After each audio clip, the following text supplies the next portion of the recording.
The question is... Mr. Speaker.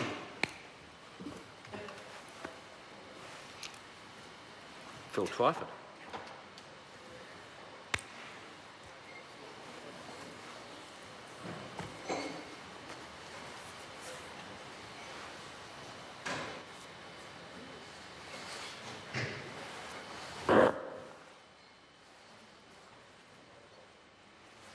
Thank you, Mr. Speaker.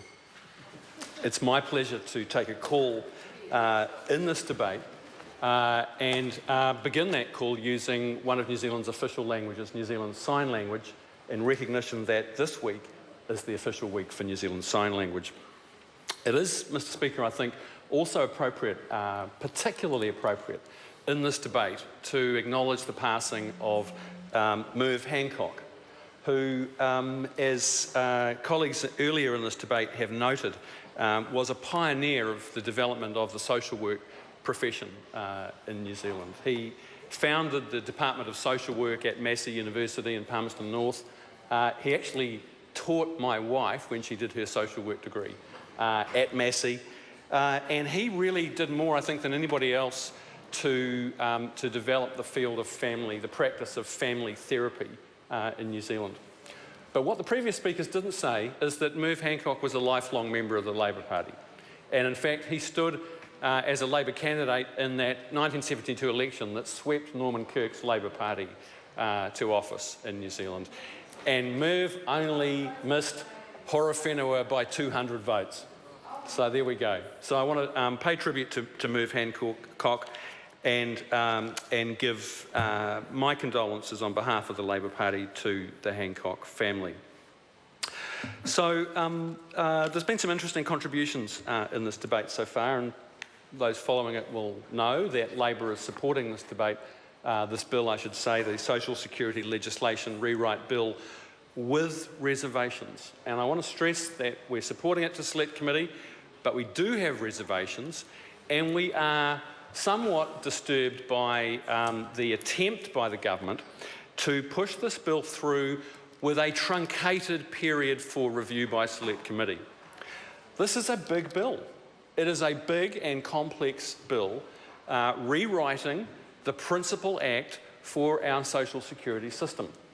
It's not good enough for the Minister to come here today and propose that the bill should only get 4 months at Select Committee when 6 months is the norm.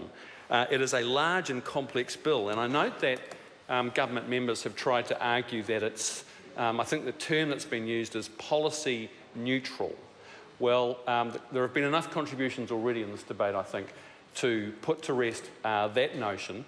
There's plenty of contention about the provisions of this bill, and we strongly believe that it needs the normal 6-month period at Select Committee so that it can have proper scrutiny by members of the committee and the officials, and of course public submissions. It's a bit of a no-brainer that an act that's been in place since 1964 and has had numerous amendments and changes over the years as the social security system has evolved and developed. And I think it's a reasonable argument to say that the bill needs some streamlining. It needs to be brought into the 21st century. So we've got no problems with a rewrite exercise that's designed to bring clarity and consistency to the legislation. The principles that are included in the bill of accessibility and cohesiveness, that's great. But you don't have to get very far into this exercise to realise that there are significant substantive changes that are worthy of debate and detailed scrutiny. The bill writes into the legislation the so-called social investment approach. Now, on the face of it, Labour, and I think most people, wouldn't have any problem with the professed intention of the social investment approach. Do we want to spend the taxpayer dollar more wisely? Of course we do. Do we want to help the people who need it most? Do we want to prioritise the provision of services and the spending of money? Of course we do. But what we observe about Bill English's investment approach is that it's a little bit more about investment and a little less about the social side. And we'd feel we would feel a lot more comfortable, actually, if it truly put people at the centre. And I think the inconsistency of this government's approach in relation to social investment can be seen in their stewardship of state housing, where they're proceeding to sell off billions of dollars of land and housing that's there for the purpose of putting a decent roof over people's heads. They justify it with the rhetoric of social investment, but actually the practice is something totally different. And what we witness is a running down of the state housing system, a selling off of the resources, and the consequences of that are predictable, an explosion in visible homelessness all around the country. So forgive us for being sceptical about the intent in this bill to write into the legislation the so-called social investment approach, because in fact what we see is typical National Party small government and winding back the social development mandate of government and in the interests of actually just cutting spending. So some other points that I wanted to make is that we currently see a real mismatch between the way that the welfare system currently operates and the principle in the bill about so-called best possible outcomes for beneficiaries. The problem here is that adequate data is simply not being collected on what the outcomes are. So the government's out there in a very punitive and controlling way, chucking people off the benefit, incentivising staff to throw people off the benefit, but they're actually not tracking the employment outcomes. So it's one thing to actually try to reduce welfare numbers by pushing people off the welfare rolls, but who knows what kind of life situation they're going to end up in. And so unless the government's actually serious about tracking employment outcomes, how are we in this House to take seriously the idea that the Act should be about best possible outcomes? We support a much stronger focus on promoting the welfare of children, but the failure in this bill of any serious attempt to assess the likely impact of children of the various changes that are made in this bill to benefits and payments to do with child policy really begs the question, sir, of whether this is just a rewrite, whether it's just a streamlining, whether it's just about modernising the legislation.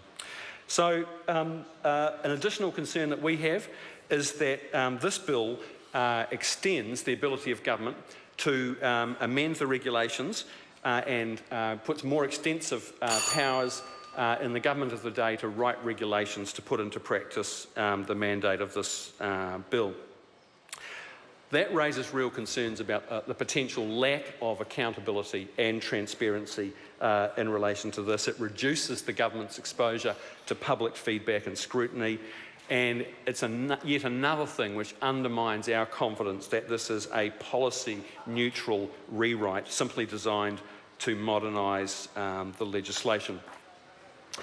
We're worried, sir, about the changes to the emergency benefit. It's renamed the Exceptional Circumstances Benefit through this bill. But on top of the name change, there are actually some substantive changes as well, which would allow the department to impose work obligations to people receiving the newly named Exceptional Circumstances Benefit. But there's lots of good data, sir, that shows that fewer than 10% of people who currently receive the emergency benefit are able to meet work obligations. And given the track record that this government's got of taking a punitive and controlling approach to the administration of the system of social development, that rings alarm bells for us. So, sir, we recognise the need to update this legislation. We're supporting this bill with reservations to Select Committee. We're going to be voting for and supporting the amendment that Carmel Sepuloni has put on the table, which would extend the time that this bill is at Select Committee by 2 months to the regulation 6 months. It's indefensible that the Minister is proposing that a bill as large and complex and important as this is pushed through with a truncated timeframe at Select Committee. Maureen Pugh.